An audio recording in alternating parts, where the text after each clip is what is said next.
Halo semuanya, hari ini aku mau share apa yang aku dapetin setelah aku baca buku perjanjiannya.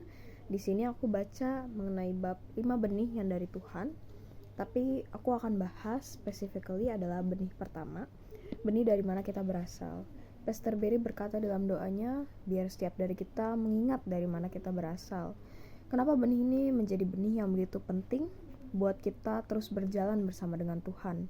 Di sini dikatakan bahwa benih ini adalah salah satu benih yang begitu kuat untuk membuat kita terus bergantung, percaya, menjadi setia, dan menjadi tahu diri.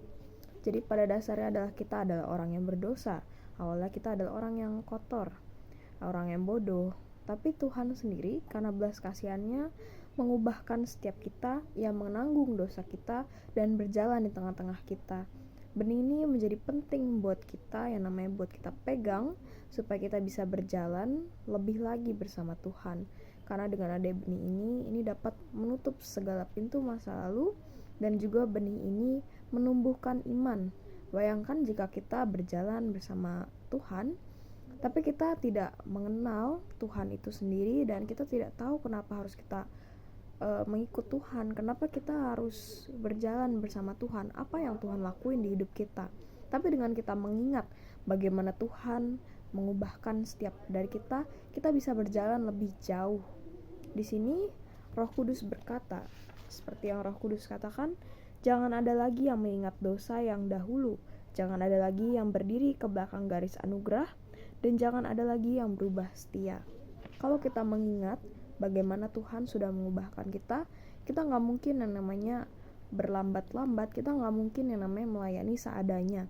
Karena kita mengingat, kalau aja kita nggak diselamatin sama Tuhan, mungkin hidup kita nggak seperti sekarang, mungkin hidup kita malah lebih buruk lagi daripada yang sekarang. Tapi dengan benih dari mana kita berasal, kita akan bisa terus berjalan. Nah, untuk yang namanya kita berjalan dengan Tuhan, dengan benih ini harus yang namanya bertumbuh, dan juga terbentuk supaya benih ini bisa menjadi matang. Dan bagaimana supaya benih tersebut bisa menjadi matang? Benih tersebut bisa menjadi matang ketika kita berjalan bersama dengan Tuhan, dan kita mengalami pramukan, mengalami didikan, mengalami yang namanya sebuah kegagalan. Karena aku belajar juga, berjalan dengan Tuhan tidak selalu tentang keberhasilan. Di saat kita mengalami sebuah kegagalan, pramukan, ini akan menumbuhkan benih pertama kita. Karena kita mengingat, oh ya, bagaimana Tuhan telah menyelamatkan kita, bagaimana Tuhan berjalan di tengah-tengah kita. Meskipun kita kadang suka gak ngerasain Tuhan, tapi kita merasa dan kita terus mengingat, kalau aja Tuhan gak nyelamatin aku, pasti aku gak bakalan bisa kayak sekarang. Dari benih ini, agar bisa matang juga, benih ini bisa menjadi api yang menghanguskan hidup kita, dimana kita gak lagi pentingin urusan dunia, tapi kita terus melangkah buat kepentingan Tuhan doang. Aku belajar supaya benih ini matang, kita perlu kehilangan diri sendiri, dimana kita menaruh apa yang Tuhan mau di atas apa yang kita mau. Dan dengan benih ini, hidup kita bukan lagi tentang kita, diri kita sendiri. Aku belajar banget benih ini, kenapa Tuhan selalu bilang untuk terus mengingat dari mana kita berasal. Karena mengingat dari mana kita berasal itu bisa yang namanya menutup pintu masa lalu kita, menutup setiap pikiran-pikiran, dulu aku pernah kayak gini ya. Itu menutup segala sesuatu yang pernah kita lakukan di masa lalu, menutup segala keinginan untuk kembali ke dosa masa lalu. Karena kita ingat, oh ya, aku kan udah diselamatin sama Tuhan. Kalau aku diselamatin sama Tuhan, aku harusnya gak kembali lagi. Aku harusnya menjadi tahu diri. Kita jadi tahu diri, kita ini sebenarnya bukan siapa-siapa kalau kita nggak diselamatin sama Tuhan.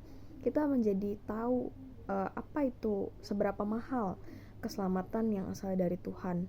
Benih ini menjadi penting dan tidak boleh kita tinggalkan gitu saja, tapi kita harus siamin benih ini supaya bisa tumbuh melalui yang namanya menerima didikan, melalui yang namanya terus setia kepada Tuhan. Di setiap kegagalan yang kita alami, kita tetap setia, kita tetap setia menerima permukaan yang berasal dari Tuhan. Itu akan membuat benih ini menjadi matang, dan ujungnya adalah kita tidak gampang digoyahkan oleh keinginan jiwa kita, oleh keinginan duniawi. Kita gak gampang lagi yang namanya terkecoh. Kita jadinya seperti akar yang kuat, yang tidak pernah jatuh, tidak pernah yang namanya tergoncang oleh angin. Karena apa? Karena kita punya benih ini, dan benih ini telah menjadi matang, dimana kita mau lari dari Tuhan, tapi kita terus mengingat dan mengingat Tuhan telah ngelakuin ini di hidup aku. Gimana bisa aku lari daripada Tuhan? Gimana bisa aku yang namanya mengkhianati Tuhan? Sedangkan Tuhan udah ngelakuin perkara yang begitu besar di hidupku. Jadi di bab ini aku belajar betapa pentingnya, betapa berharganya benih pertama ini, dan harus aku jaga dengan segenap hati. Itu dia aku pelajarin dari bab kali ini. Terima kasih.